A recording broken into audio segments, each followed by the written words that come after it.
500, 1000, 2000, 5000 এইসব টাকায় যাতে আমরা বিক্রি হয়ে না যাই, সকল প্রকার সহযোগিতা যা যা দরকার তিনি আপনাদেরকে করবেন। একেবারেই বিতৃষ্ণা বা শত্রু ভাবাপন্ন অবস্থা তৈরি করবেন না। ফলে আপনারা কোনোভাবেই নিজেদের মধ্যে ইউনিটিটা নষ্ট করবেন না। ইউনিটিটা নষ্ট করলে আপনাদের ভ্যালু কমে যাবে। এবং যারা নেতা নির্বাচিত হবেন, আপনাদের কাছে আমাদের মানে প্রত্যাশা এবং আহ্বান থাকবে, আপনারা অনুগ্রহ করে সাংবাদিকতার যেই সম্মান, লিডারশিপের যে সম্মান, এটি কোনোভাবেই ক্ষুণ্ণ করবেন না। শুধু নেতাদের কাছে না, আপনারা যারা রিপোর্টিং করেন, এই পেশাটি এত বেশি পাওয়ারফুল, আপনারা আরো একটু সামনের দিকে গেলে একটু বুঝতে পারবেন। ইউ হ্যাভ মানে সকল ডোরে আপনাদের অ্যাক্সেস আছে, সচিব থেকে শুরু করে সব জায়গায় আপনার অ্যাক্সেস আছে। ফলে আমাদের এই অ্যাক্সেসটি যাতে একেবারে ইললিগাল পর্যায়ে না যায় এবং ছোটখাটো 500, 1000, 2000, 5000 এইসব টাকায় যাতে আমরা বিক্রি হয়ে না যাই।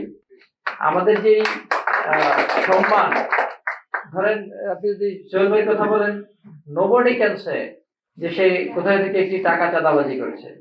আপনি যদি আমার কথা বলেন, একজন লোকও পাবেন না ঢাকা শহরে, আমি 18 বছর সাংবাদিকতায়, যে আমি কোথায় থেকে একটি টাকা চাঁদাবাজি করেছি বা কারো কাছ থেকে একটি টাকা চেয়ে নিয়েছি। ফলে আপনারা হয়তো কষ্টে চলবেন, টাকা ইনকাম করার অনেক ওয়ে আছে, আপনারা সেটি জেনে থাকবেন। কিন্তু আপনাদের কাছে একেবারেই অনুরোধ থাকবে, এই 500, 1000, 2000, 5000 টাকায় এটি বাহিরের লোকজন বললে একটু খারাপ শুনে, তো যেহেতু আমরা সাংবাদিক, এখানে সবাই সাংবাদিকতায়, ফলে আমরা যাতে এই স্বল্প টাকায় এবং স্বল্প জিনিসে আমরা যাতে বিক্রি হয়ে না যাই। আর আমি প্রত্যাশা করব যারা নেতা নির্বাচিত হবেন তারা মানে এই সংগঠনটিকে একেবারেই অনন্য উচ্চতায় নিয়ে যাবেন।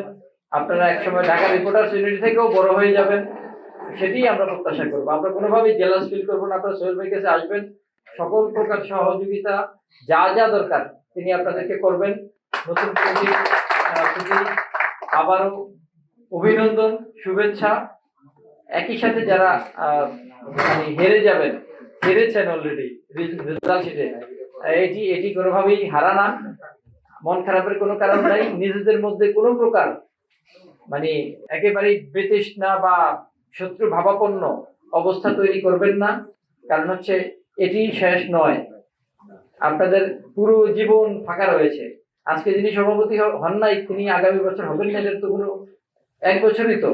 ফলে আপনারা কোনোভাবেই নিজেদের মধ্যে ইউনিটিটা নষ্ট করবেন না। ইউনিটিটা নষ্ট করলে আপনাদের ভ্যালু কমে যাবে।